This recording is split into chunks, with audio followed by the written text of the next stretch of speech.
بسم اللہ الرحمن الرحیم۔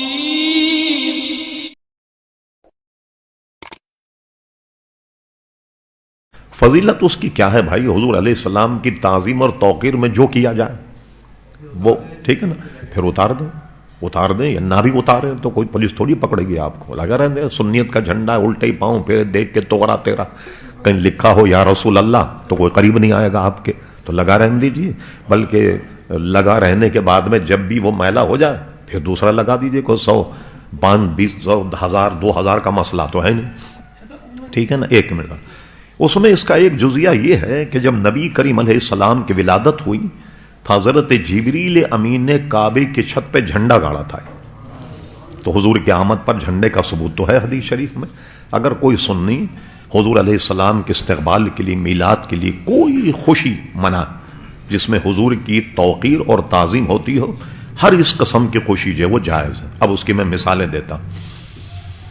حضرت امام مالک رضی اللہ عنہ کے پاس کوئی آتا، ان کی خادمہ پوچھتی کیا ہے، کوئی فقہی مسئلہ پوچھنا ہے یا حدیث پوچھنی؟ وہ کہتے نہیں کوئی فقہی مسئلہ پوچھنا۔ امام مالک باہر آ جاتے اور اس کو مسئلہ بتا دیتے۔ کوئی صاحب آتے تو ان کی خادمہ کہتی کہ وہ حدیث کے معاملے میں معلومات کرنا چاہتا۔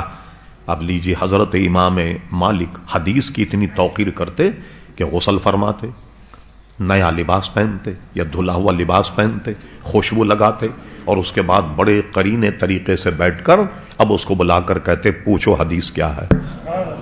اب مجھے بتائیے، کیا اتنا اہتمام انصرام کسی حدیث سے ثابت ہے کہ یہ آپ کیا بدعت کر رہے ہیں؟ کیا کر رہے ہیں؟ معلوم ہوا کہ حضور کی عزت و توقیر میں کوئی مبالغہ کرے جتنا بھی اس سے ہو سکے تو یہ شرعاً جائز ہے، ناجائز نہیں، جس میں حضور کی عزت اور توقیر ہو۔ جی